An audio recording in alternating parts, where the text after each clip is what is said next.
Oye, está como loco. Han perdido. Hermano, parece que tú eres fan de la vaina, después los veo.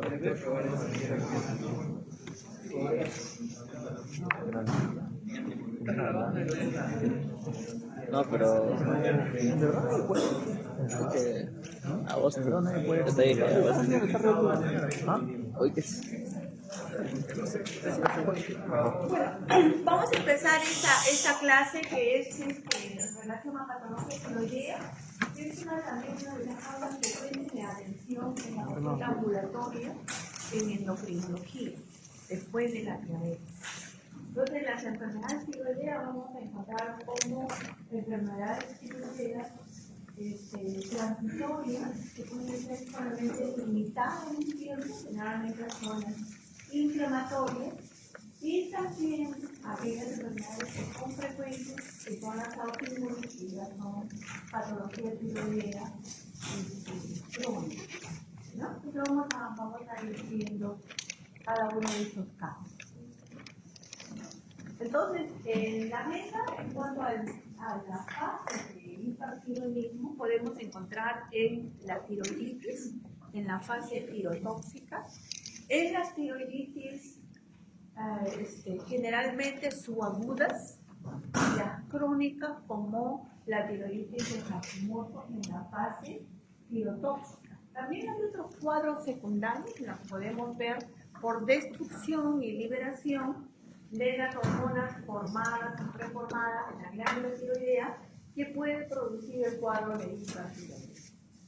Entonces, en relación a la hiperfunción o hipofunción, tenemos hipertiroidismo e hipotiroidismo.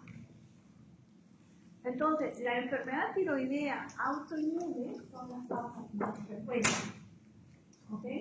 Entonces, incluyen a las enfermedades como enfermedad de Graves-Bachelor, en la cual hay una tirotoxicosis. Si no se da tratamiento, esto es crónico, y la tiroides de Hashimoto, en la cual hay una fase de hipertiroidismo y después se autolimita, y en algunos casos si hay un compromiso severo de la glándula tiroidea pasa a un hipotiroidismo.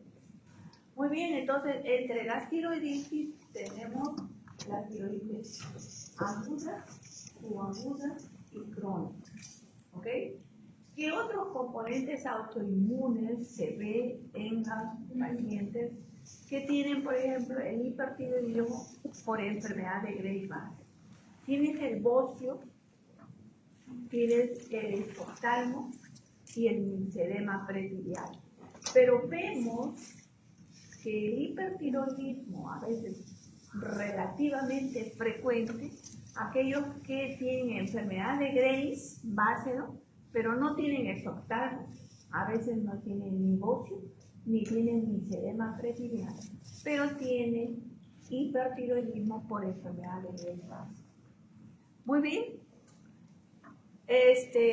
Toda esta enfermedad tiroidea autoinmune tiene una base común, que es la inmunopatogénesis, ¿no? Entonces, esto lo vamos a ver en la histología, en la cual hay predisposición familiar. Es por eso que ustedes, dentro de la historia clínica, tienen que ver si hay antecedentes familiares de enfermedades autoinmunes o enfermedad tiroidea autoinmune, ¿no? Y en el mismo paciente también tienen que ver si hay autoinmunidad. Entonces, no solamente si tiene exoftalmo, bocio, linfedema pretibial, sino también hay una lesión dermatológica que es bastante común, que es el vitíligo. Entonces, si tienen vitíligo, buscan patología tiroidea. Generalmente puede haber una tiroiditis de Hashimoto, que puede estar en fase tirotóxica, eutiroidea o hipotiroidea. Entonces, hay que buscar autoinmunidad, ¿no?, en el mismo paciente. Entonces, el hipertiroidismo general, como una enfermedad tiroidea autoinmune, se puede asociar a otras enfermedades autoinmunes que no necesariamente sean endocrinológicas, ¿no es cierto? Como el lupus eritematoso, el vitíligo, anemia hemolítica, o no solamente la glándula tiroidea esté afectada, sino también la glándula suprarrenal, ¿no? La hipófisis, porque puede haber una hipofisitis autoinmune. Entonces a esta asociación se le conoce como síndrome pluriglandular. Y hemos visto pacientes, ahora justo tenemos un paciente hospitalizado en la sala San Antonio, en la cual viene por un hipertiroidismo, ¿no? Por un hipertiroidismo que es una enfermedad tiroidea autoinmune, y tiene otra enfermedad tiroidea autoinmune hepática, y están pensando en una hepatitis autoinmune. Entonces, esta asociación estamos viendo que es frecuente. Muy bien, entonces tienen que buscar. Tenemos este cuadro tiroiditis en el cual hay signos inflamatorios, como ven en este paciente, ¿no? Que puede ser unilateral o bilateral. ¿Ok? Puede haber signos de flebosis, me estoy refiriendo de que hay dolor, ¿no? Hay eritema y aumento de temperatura. ¿Okay? Y hay tumor como también. Entonces, esto es un cuadro inflamatorio que puede ser por otro proceso que no sea autoinmune. Generalmente puede ser infeccioso. Y puede tener su forma aguda, subaguda y crónica. La crónica generalmente es autoinmune. Pero la subaguda también hay una tiroides silente que es autoinmune. Pero la aguda y la de Coeur-Mahin es infecciosa. Aguda y Coeur-Mahin es infecciosa. Entonces, la tiroides subaguda, también llamada de Coeur-Mahin granulomatosa, ¿no? Y la tiroides aguda puede ser, pues como le digo, inflamatoria, infecciosa. Entonces hay que tratar la infección, ¿no? Y tratar, si hay hipertiroidismo, tratar el hipertiroidismo. Pero tenemos la otra tiroiditis, que también es subaguda, pero no es la dolorosa, es la silente, que puede presentarse en pacientes, mujeres o varones, y en mujeres no gestantes, se le llama tiroiditis subaguda silente. Pero si es gestante y es autoinmune, se llama tiroiditis postparto, porque se da en el tercer trimestre y después del embarazo. ¿Ok? Y la tiroides crónica, que es la que vemos, la autoinmune, la más frecuente, que vemos también a una edad infanto-juvenil. Y tenemos la fibrosis masiva, ¿no? La de Rieder. Muy bien, ¿cómo se caracteriza la tiroides aguda o circular? Esta tiroiditis es poco frecuente, generalmente se da en un paciente inmunosuprimido. Están asociadas a infecciones bacterianas, pues puede haber hongos, puede haber virus. Generalmente hay una vía de infección, ¿no?, en la cual puede ocurrir esta patología, por continuidad o por vía linfática, o también puede ser por vía directa, traumatismo, ¿no? Y el paciente de repente tiene una alteración anatómica, como el conducto de estirogloso persistente, alguna fístula, que puede transmitirse las bacterias o los virus a través de eso.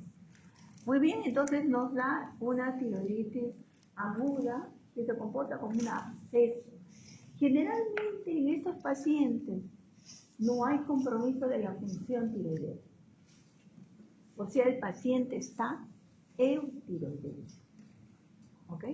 Eutiroideo.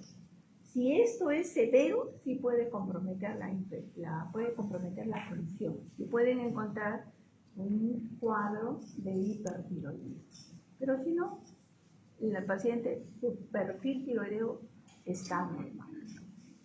Entonces, ¿cuál es la clínica?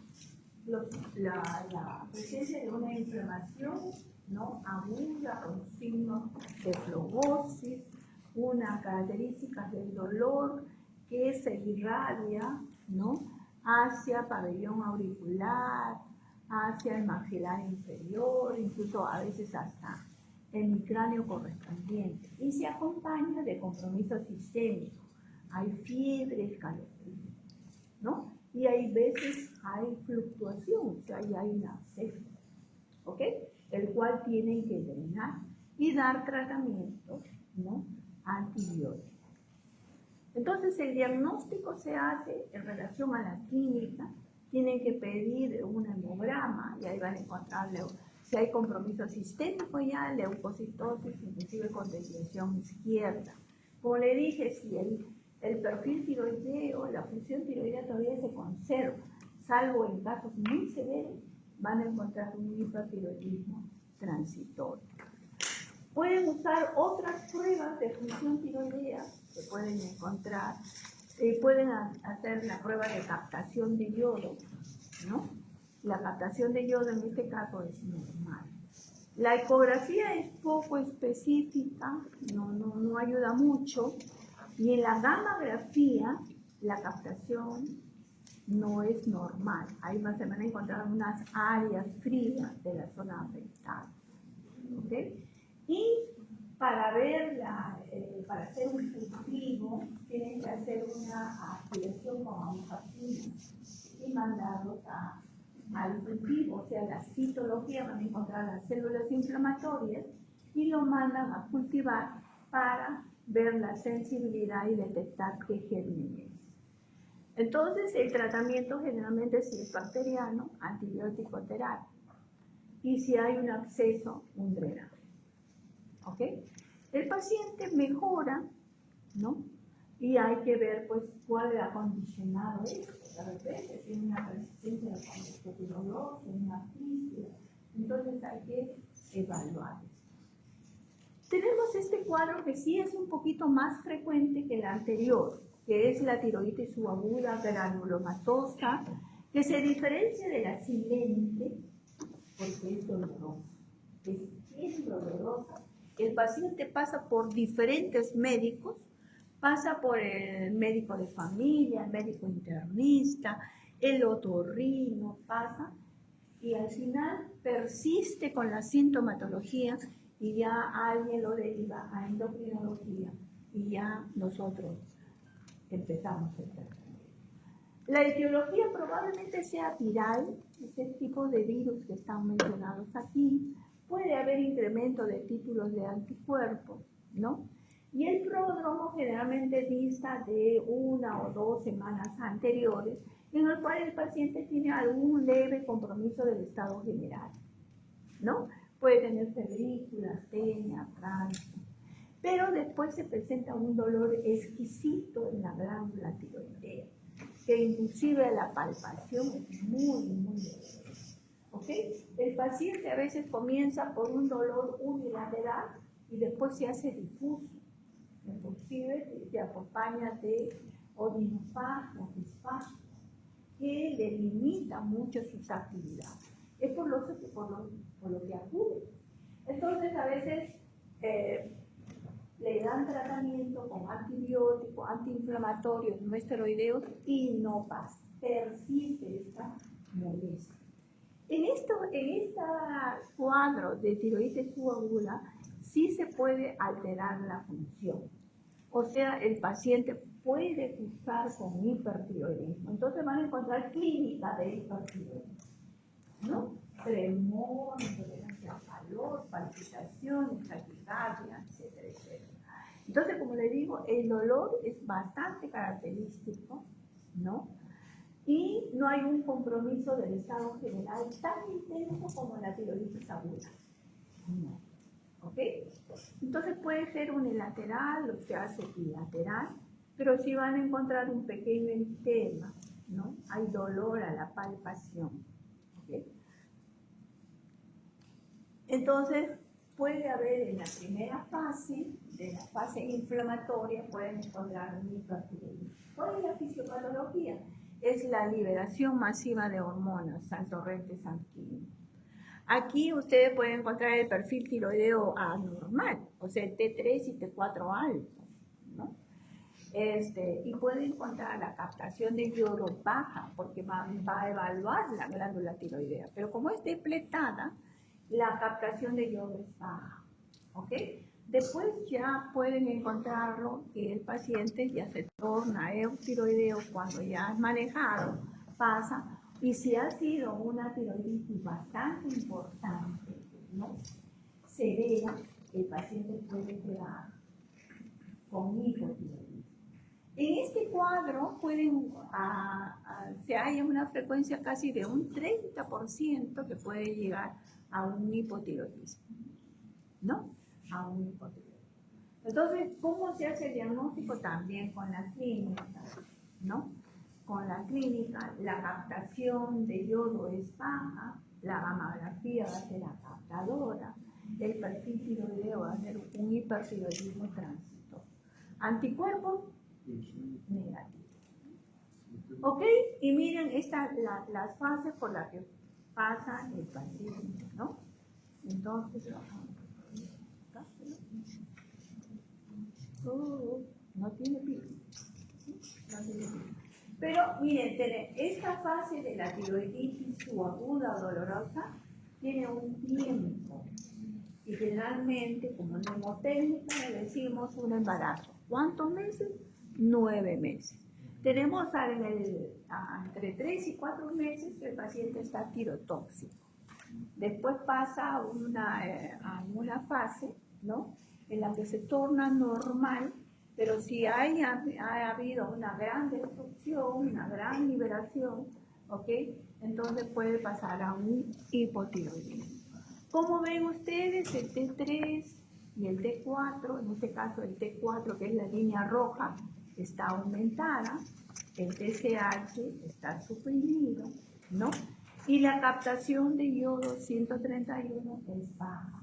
Entonces, ustedes pueden diferenciar en el caso de hipertiroidismo tempranos, ¿no? Que a veces no hay signos de autoinmunidad, y para poderlo diferenciar de un Graves, la captación de yodo en esta tiroiditis, en este caso el dolor es bastante característico, pues no van a dudarlo, ¿no? Pero en la silente, que no hay dolor, entonces la captación de yodo va a estar baja. ¿Y cómo lo diferencian de un Graves? La captación en el Graves, ¿cómo va a estar? Si hay problemas de la glándula que está en hiperfunción, la captación va a estar hipercaptada. Hay una hipercaptación. En cambio, en las tiroiditis no va a haber eso. Entonces, eso lo diferencia. Principalmente en aquellas silentes que no hay dolor. En esta tiroiditis dolorosa, el dolor es característico. ¿Ok? Y después ven ustedes que ya se recupera la captación de yodo hasta normalizarse, ¿no? Y el T4 se baja en algún momento, pero este es transitorio y después se normaliza. ¿Ok?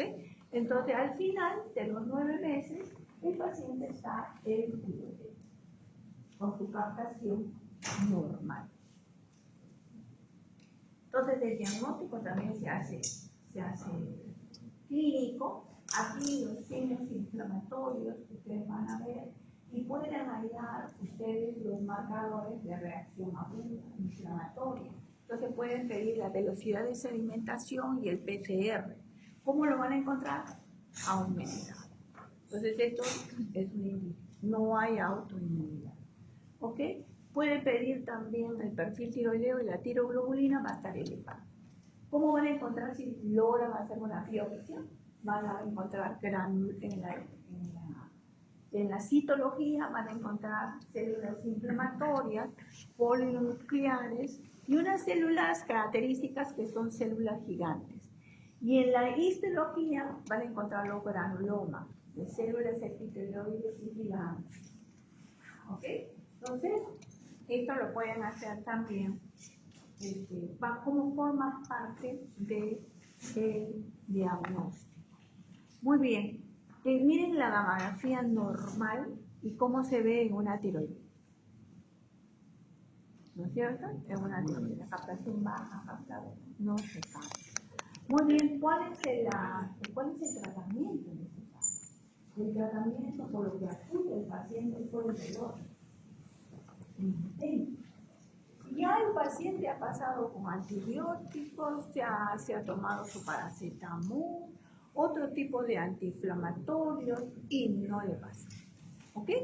Entonces, si nosotros venimos al cuadro con esta historia, ya no insistimos con antiinflamatorios. Ya no insistimos con antiinflamatorios no esteroideos. Si no le damos los esteroideos, o sea, le damos corticoides. Y los corticoides, el que ustedes mejor manejen, dexametasona, prednisona, metilprednisolona, y van a ver ustedes una mejoría espectacular que el paciente les va a agradecer. Hay que darle el tratamiento por lo menos por una semana, irlo suspendiendo gradualmente, porque si ustedes bajan bruscamente, el dolor reaparece. ¿Okay? Entonces tiene que ir manejando el corticoide. Entonces, el tratamiento sintomático, si el paciente no ha usado antiinflamatorios, podrían dar antiinflamatorios, pero generalmente el paciente ya se ha recorrido la solidaridad, los médicos particulares se han recorrido y no encuentran mejoría. Lo refieren a un endocrinólogo que ya le diagnostica y le da corticoides. ¿Ok? Pero está hipertiroideo. Está con taquicardia, está con intoxicación de calor, ¿no? Está con... sí, aquí le puedo dar una tienamina, porque está hipertiroideo. Le doy tienamina. Tienamina tenemos en el mercado de Amazon, en el mercado europeo, el así. No va a tener efecto, ¿no es cierto? ¿Por qué? El hipertiroidismo, ¿cómo se explica? Porque está a nivel de la glándula. En la tiroides. ¿Dónde está el cuadro que se explica el hipertiroidismo? ¿Ah? No, porque la glándula se ha inflamado, se ha liberado todas las hormonas, el T3, el T4, la tiroides, todo está a nivel periférico.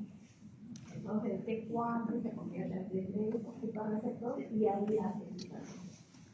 Entonces la pregunta es, trato con tienamina, en este caso lo que tenemos nosotros es el diamazol, que solamente tiene efecto a nivel de la glándula. ¿Tendría que tratarle con tienamina? No, porque el problema no es ahí. El problema es periférico. Entonces lo que tengo que bloquear es la conversión del tipo A a T3. Entonces, ¿qué uso?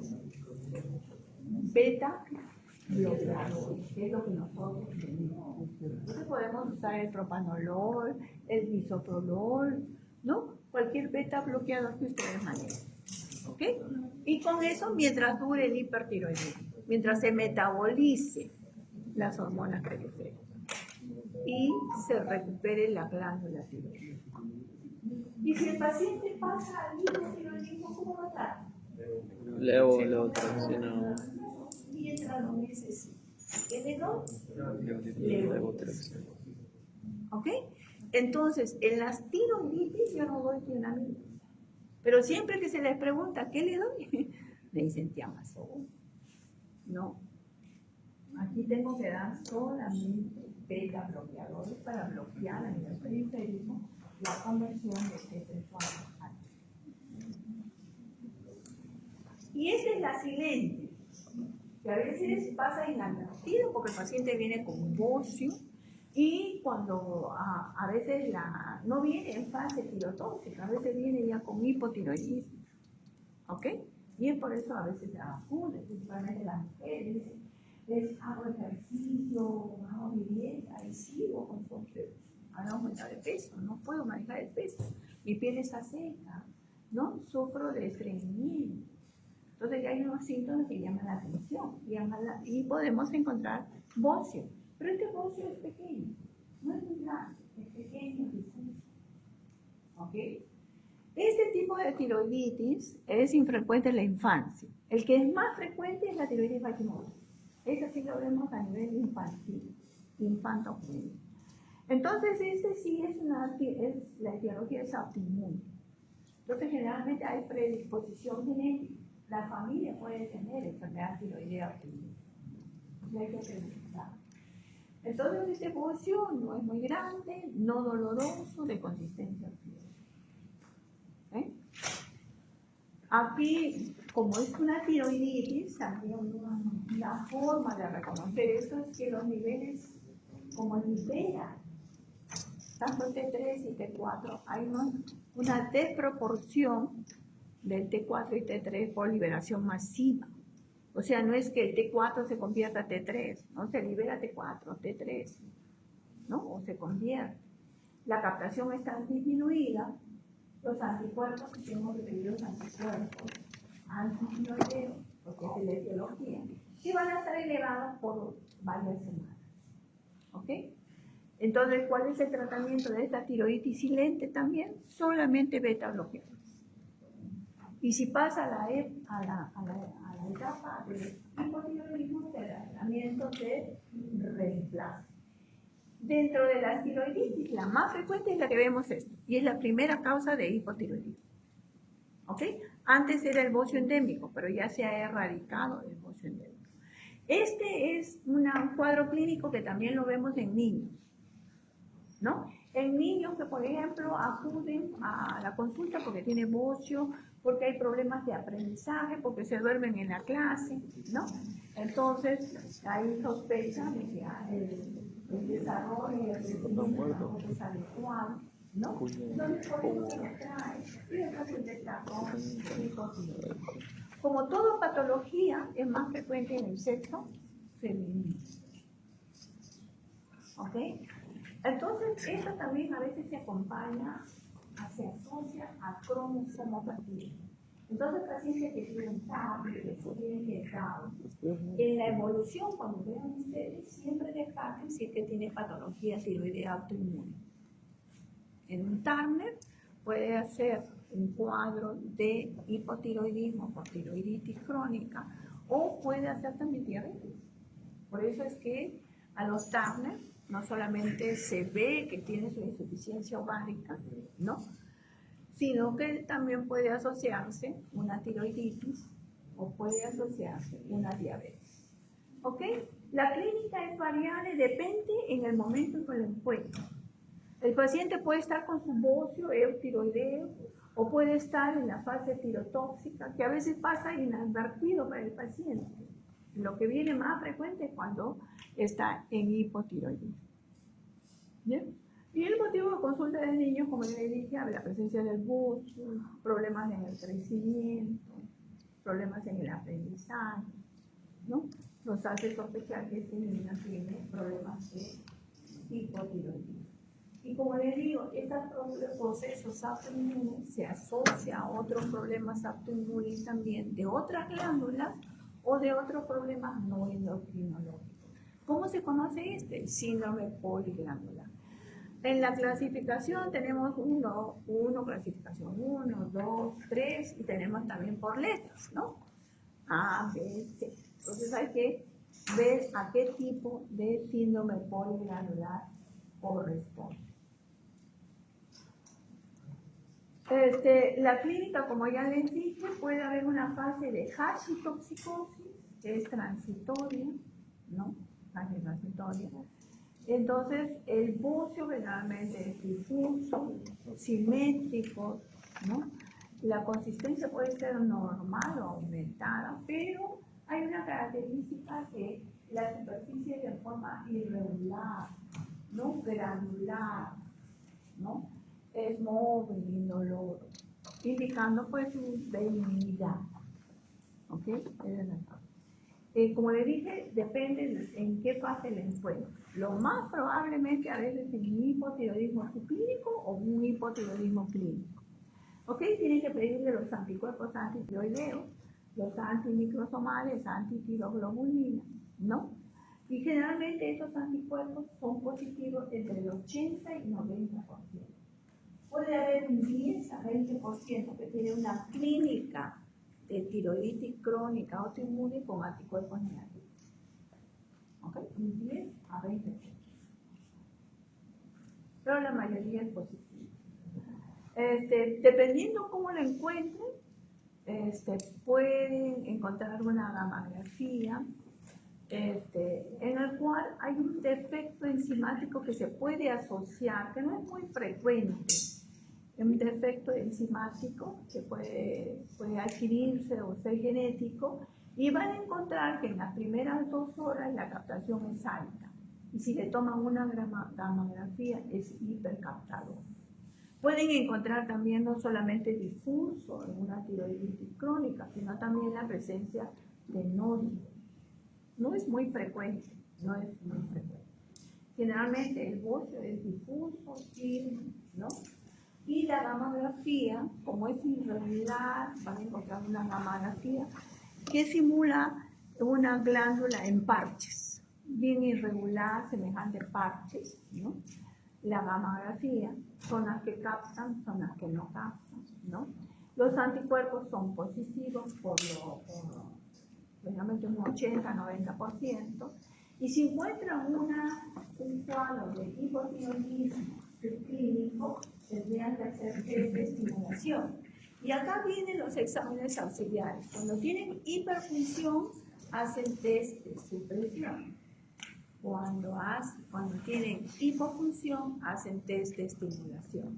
Si están en el caso, por ejemplo, si tienen un hipotiroidismo subclínico, el test que tendrían que hacer sería test de estimulación con TRH y evaluar el TSH.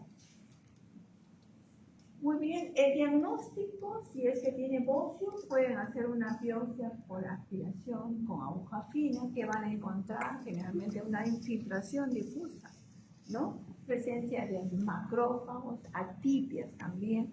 A veces por esa atipia el patólogo puede decir que no es benigno, pero cuando lo operan, el reporte sale anatomopatológico de una tiroiditis de Hashimoto. Y la tiroiditis Hashimoto no se opera, es tratamiento médico, ¿no? Pero puede verse en el diagnóstico citológico algunos signos que es atipia, por eso tienen que evaluar siempre el cuadro clínico, ¿ok? No siempre es maligno, no es maligno. Generalmente el tratamiento del hipertiroidismo pasa inadvertido, casi ni viene por eso, pero sí vienen en la fase del hipotiroidismo, y un 50% puede hacer un hipotiroidismo definitivo. Entonces el tratamiento es la reemplazo. Empezamos con 50 y con 100, con eso se controla, con la levotiroxina. Muy bien, entonces este es el más frecuente. Este es el infrecuente. Miren, yo en toda mi experiencia no he visto ninguno. Y siempre la repito y la repito, pero nunca la he visto. No lo he visto. Es una tiroiditis que dice invasiva fibrosa. Es muy rara. Frecuente en mujeres, ¿no? Generalmente se da en adultos, ¿no? Por encima de la 4ª década. La etiología fibroesclerosante, no se sabe muy bien la etiología. Y se asocia no solamente la fibrosis a la tiroides, sino que va a otros, ¿no? A mediastino, a glándulas lacrimales, ¿no? Entonces puede ser un proceso generalizado. Cuando ya invade la tiroides, está tomada la tiroides, a veces hay que hacer una cirugía descompresiva, ¿no?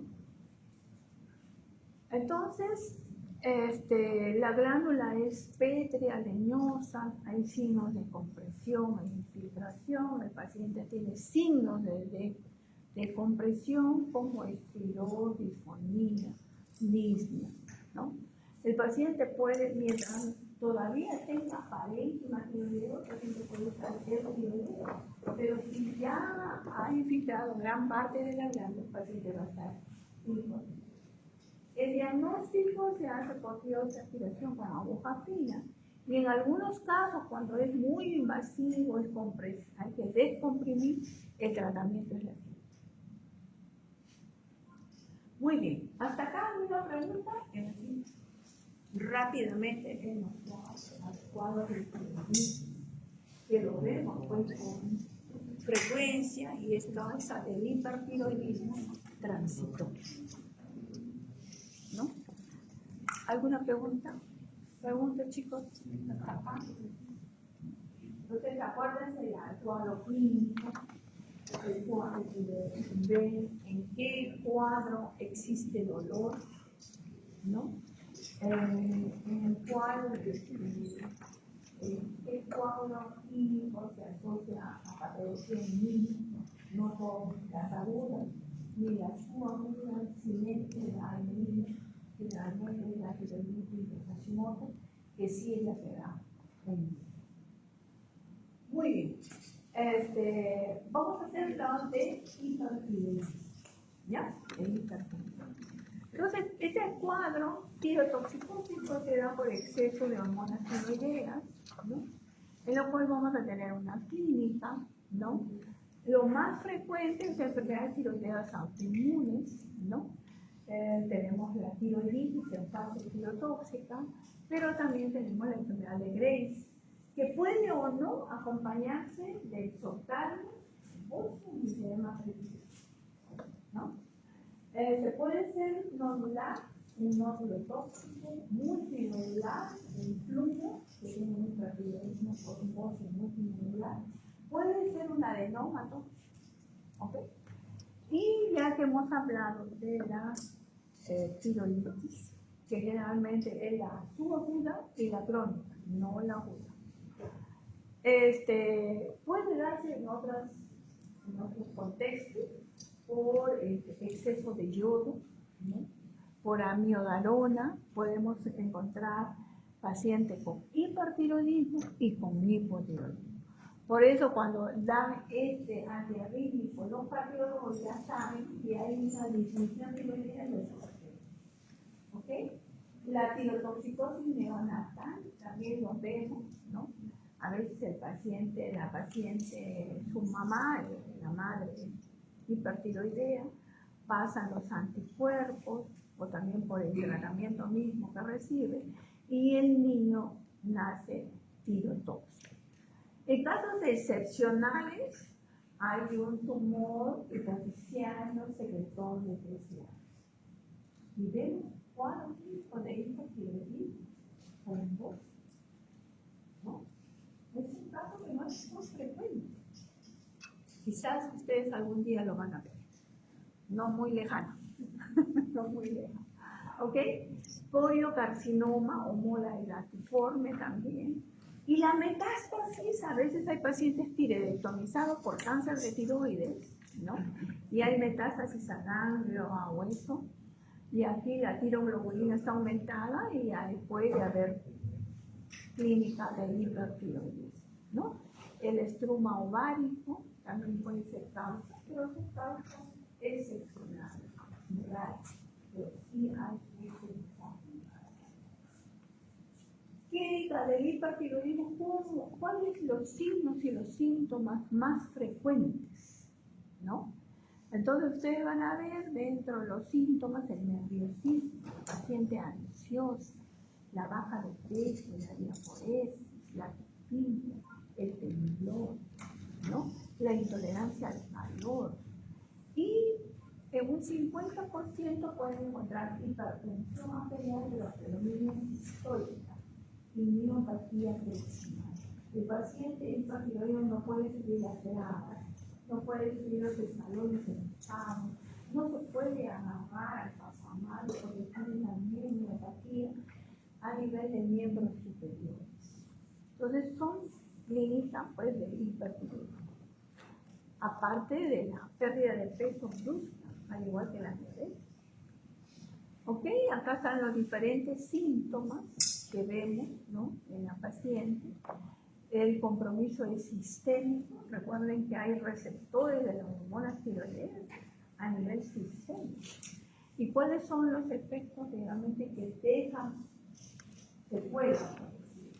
A nivel cardíaco, hay una cardiomiopatía tirotóxica. El paciente a nivel de hueso casi no se puede fracturar, porque es por 8. ¿Okay?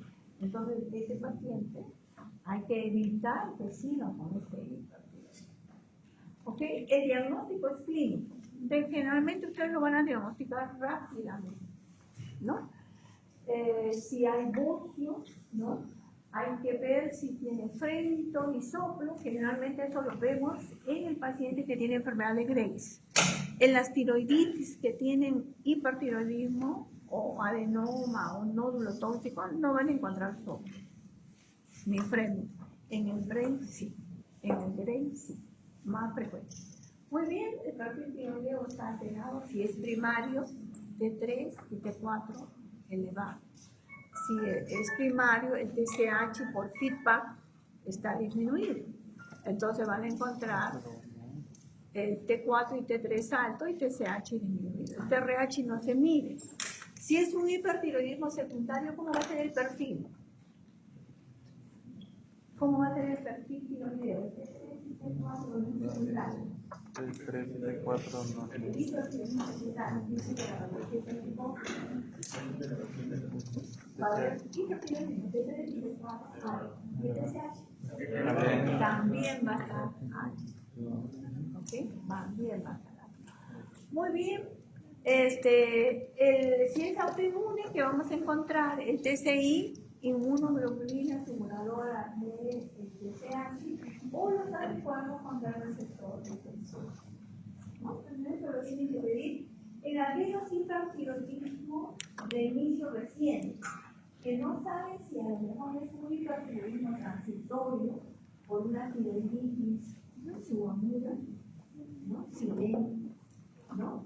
O puede ser un ¿Cómo yo detecto esto? ¿No? Pidiendo anticuerpos específicos si estoy pensando que es un Graves. ¿Ok? Y le puedo pedir una gamografía. En el Graves, ¿cómo está la gamografía? ¿Cómo está? Hipercaptación. Y en una tiroiditis en fase tirotóxica, ¿cómo está la captación?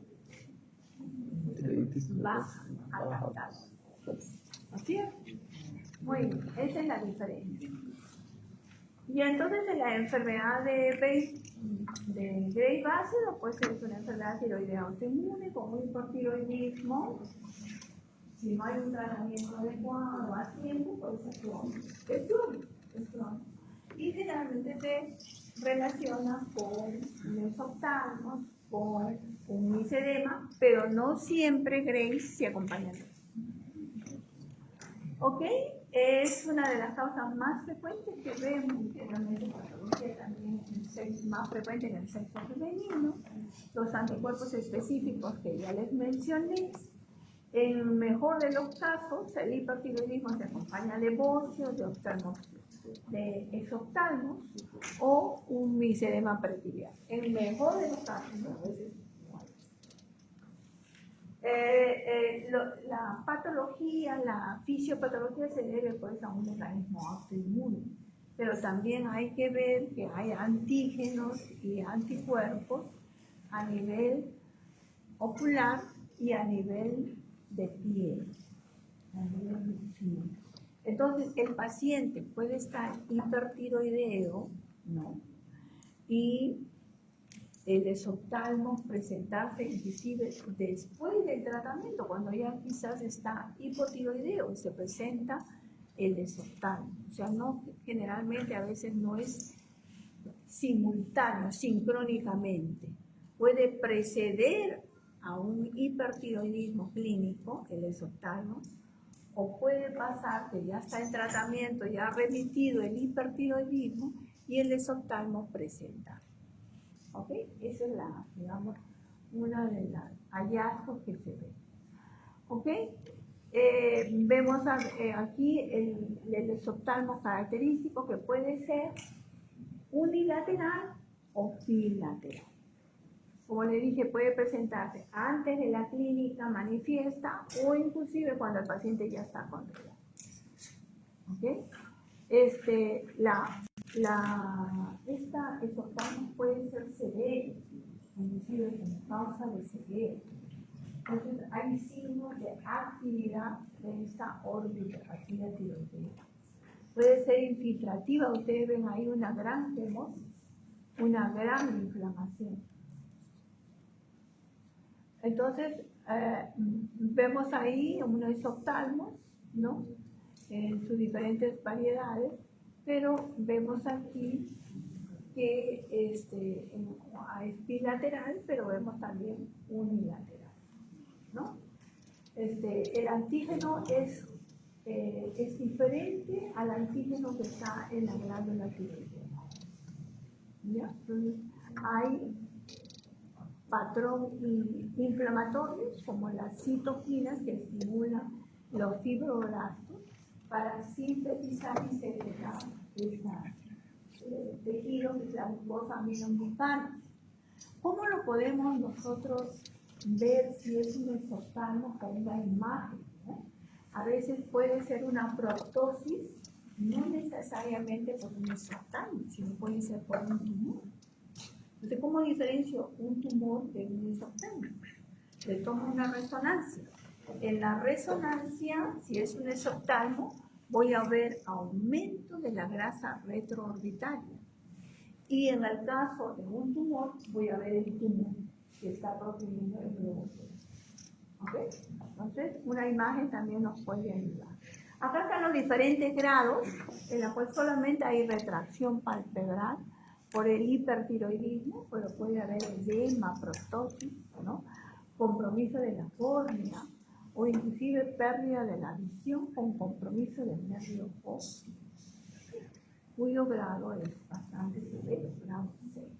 Entonces, esa es la clase. Ok, también vemos los scores de severidad y lo dividimos y lo clasificamos en leve, moderado, severo. Vemos el grado. Si hay solamente retracción, compromiso de los tejidos blancos, si hay proptosis, hay que ver el grado de proptosis, si hay diplopia, ¿no? Si hay exposición corneal, ¿no? O cómo está el estado del nervio óptico. Entonces, de acuerdo a eso, vemos la severidad. Leve, moderado o severo. En la enfermedad de Graves, como les dije, el grupo etario es de 20 a 40 años. Generalmente es el bocio difuso, puede acompañarse de exoftalmos, de sedema. En el bocio multinodular tóxico, generalmente el grupo etario es mucho mayor, más adulto, mayor de 50 años, ¿no? Y el adenoma tóxico puede ser de mediana edad, de 35 a 50 años. ¿Cuál es el más frecuente? El menos frecuente, el adenoma tóxico, pero también los síntomas, como digo, la oftalmopatía no siempre está correlacionando con la clínica de hipertiroidismo. Puede preceder, como puede ser cuando ya el paciente está controlado. Generalmente en la enfermedad de Graves el bocio es difuso y hay soplo tiroideo. No así en los nodulares o en los multinodulares. Pero si le hacemos la pregunta y con positivo cuando no es así. No hay soplo tiroideo ni frémito en los bocios nodulares tóxicos. ¿Ok? Y en la gammagrafía, como se ve, que ya lo hemos visto también, y la presencia de anticuerpos. Anticuerpos en la enfermedad de Graves, anticuerpos positivos en la tiroiditis autoinmune, ¿no? Y los adenomas, el nódulo tóxico, el bocio multinodular, los anticuerpos son negativos. Muy bien, este bocio multinodular hiperfuncionante, ¿no? Que es no autoinmune, ¿no? La naturaleza exactamente no se conoce, lo vemos más en zonas endémicas, en las cuales las mujeres por lo general evolucionan estos bocios multinodulares y algunos de ellos se hacen autónomos. Entonces tienen este bocio multinodular hiperfuncional, ¿no? Realmente hay todavía algunas zonas en las cuales vemos secuelas del bocio endémico. Uno de ellos es la zona de Tajamar, Se van a encontrar, hay gente que vive en una comunidad con grandes, o sea, presencia de bosques grandes.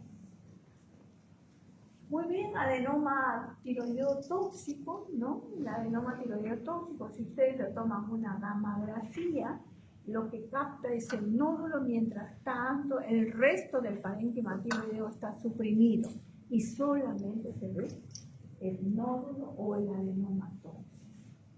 ¿Ok? Generalmente puede ser genético, a mutaciones del gen, del receptor de TSH, ¿no? O de la subunidad alfa, ¿no? Entonces, esto es en relación a la etiopatogenia de la enfermedad de Luna. La tiroiditis ya lo hemos dicho, ya no vamos a repetir, ya lo hemos dicho. El producido por yodo, recuerden, a veces el más frecuente es el que usa la miodarona en forma crónica por una arritmia cardíaca. ¿Okay? Entonces pueden encontrar fases de hipertiroidismo como de hipotiroidismo. Entonces hay que suspender el tratamiento y cambiar antidiabéticos. El facticio puede ser, ¿no? A veces, si ustedes están tomando sobredosis de hormonas tiroideas o algunos pacientes que toman algunos medicamentos para bajar de peso y entre ellos, ¿no? Y entre ellos está las hormonas tiroideas. No lo saben y lo toman, y cuando vienen aquellas pacientes con sobrepeso o obesidad hipertiroidea. ¿No es cierto? Aquí, ¿cómo está la tiroglobulina? ¿Normal, alto o disminuido? El hipertiroidismo facticio, que no es que la glándula está afectada. ¿Cómo está la tiroglobulina? Está disminuida, no sé. disminuida. Y en las formas raras, los poliocarcinomas, las mulas, ¿no? Que podemos ver el hipertiroidismo. Y en la fase de hiperemesis gravídica a veces simulan las gestantes clínicas de hipertiroidismo, pero es por aumento de la actividad de la gonadotropina coriónica humana. Se le pide el perfil tiroideo y el perfil tiroideo está normal. Se trata la hiperemesis gravídica y mejora la clínica sugestiva del hipertiroidismo. Muy bien, entonces acá tenemos el hipertiroidismo inducido por yodo. Hay dos tipos, el tipo 1 y el tipo 2, ¿no? Podría presentarse el tipo 1 en un bocio multinodular y el tipo 2 no hay esto. El mecanismo es el exceso de yodo, porque la miodarona tiene yodo. En sus componentes. La captación de yodo puede ser mayor al 5% o puede ser en la tipo 2 menor del 2%. En la ecografía, la glándula tiroidea está aumentada de tamaño, puede haber algunas lesiones focales y hay una vascularidad sanguínea aumentada, ¿no? O puede estar disminuida, hay parámetros que nos dan. Los anticuerpos en el tipo 2, el inducido por amiodarona, está ausente, pero en el tipo 1 hay una base inmunológica que si tú le das yodo, hace este cuadro de hipertiroidismo inducida por yodo, porque tenía una base autoinmune. ¿Ok? Ese es el tipo 1. Muy bien. El tratamiento difiere, porque como tiene una base autoinmune y la glándula es la que está afectada, entonces puede dar tiamazol. Pueden darle tiamazol.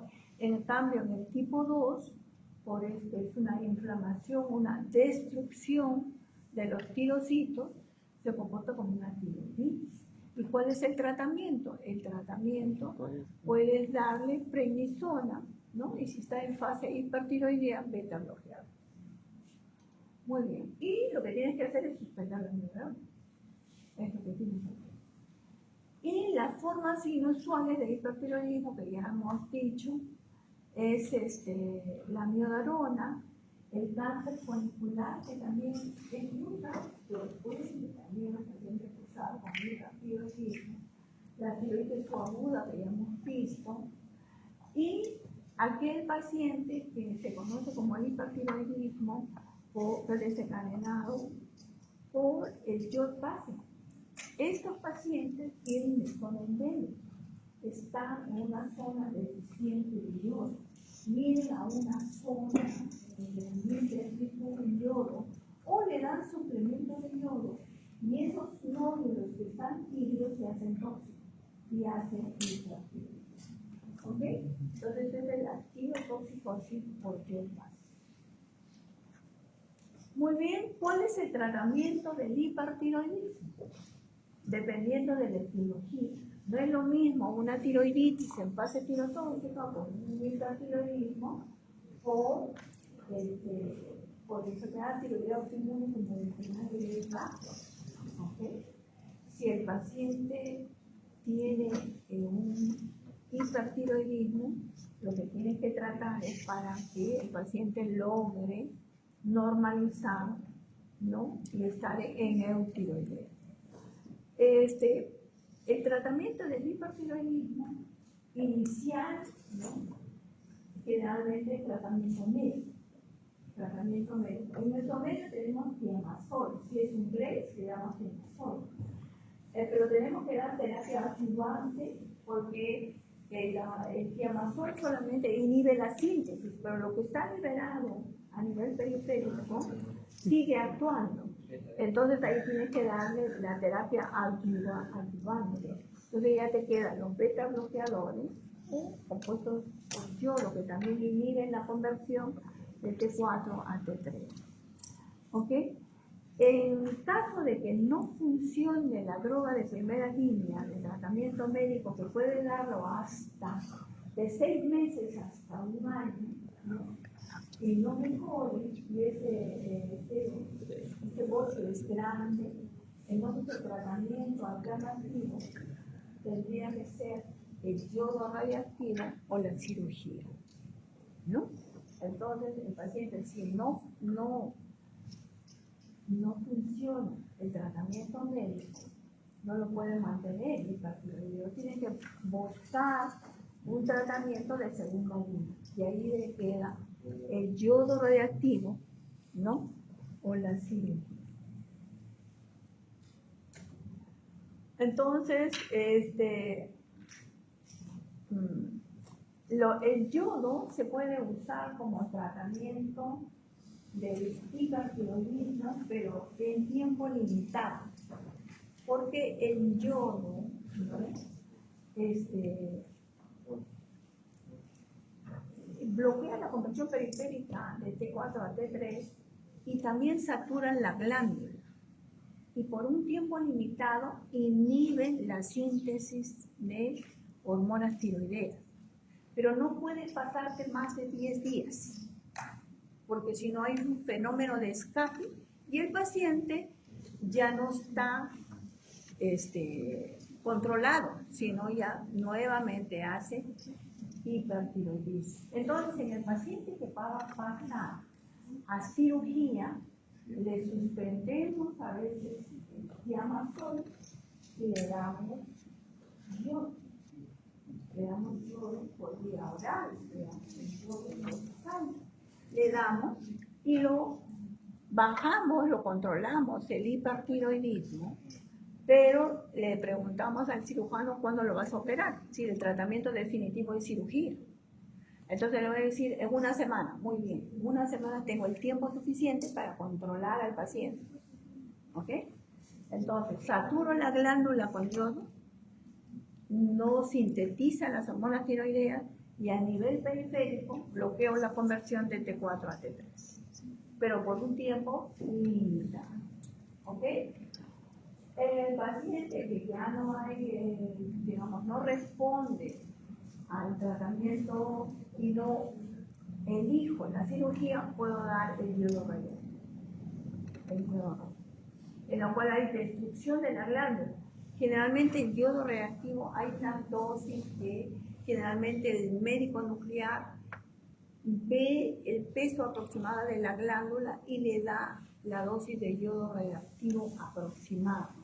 Pero generalmente estamos viendo en serie de casos que en un largo de 10 años aquellos que han recibido yodo reactivo están hipotiroideos. Hay un hipotiroidismo por yodo reactivo. Por eso es que se le dice al paciente, ¿no? Usted va a recibir yodo reactivo, ¿no? Pero puede pasarse a un hipotiroidismo.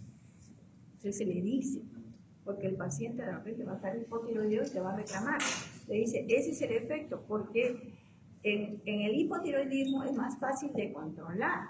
En cambio, si el paciente sigue hipertiroideo, una taquiarritmo, puede ser un tromboembolismo, ¿no? Y puede complicarse más ese paciente. Entonces, eso se le explica al paciente, ¿no? Pero si se le da en dosis adecuadas, el paciente puede mantenerse eutiroideo. Muy bien, entonces nosotros no tenemos el propiltiuracilo, generalmente este es de mercado europeo. ¿Qué ventaja tiene con el tiamazol? El tiamazol inhibe la síntesis de hormonas tiroideas, pero no hay bloqueo a nivel periférico. ¿Ok? Entonces, si usamos el tiamazol, que solamente inhibe la síntesis de hormonas tiroideas, tenemos que usar otra terapia que bloquee la conversión periférica. Y ahí tenemos los beta. Pero si tenemos propiltiuracilo, solamente se le da propiltiuracilo. Y tienes inhibición de la síntesis y bloqueo periférico de T4 a T3. ¿Ok? Entonces, esto es importante tenerlo en cuenta, ¿no? De usar, si es que tiene opción de tratar con propiltiuracilo. ¿Ok? Generalmente, tanto el propiltiuracilo como el tiamazol cruzan la barrera placentaria. Por eso hay que dar en dosis no muy altas, ¿no? Y de repente, si el paciente ya está controlado, disminuir la dosis. La dosis de propiltiuracilo generalmente se da cada 8 horas. La dosis es de 100 cada 8 horas o 150 cada 12 horas.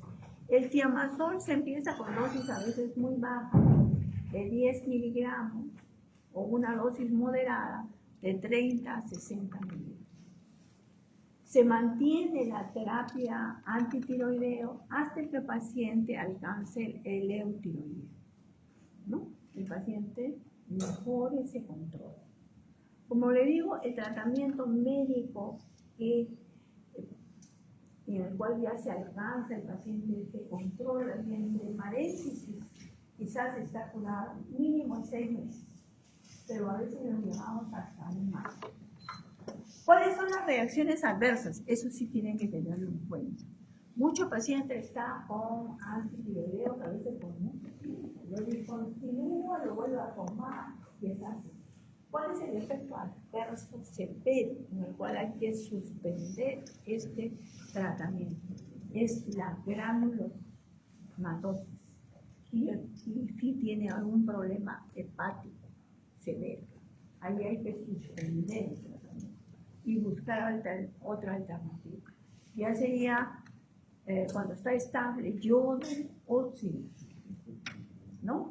Entonces, nosotros siempre le decimos al paciente cuando le damos terapia antitiroidea, porque esto es idiosincrático, este efecto adverso de la granulomatosis. Puede ser una dosis, puede ser que el paciente ya está bajo una dosis crónica, ¿no?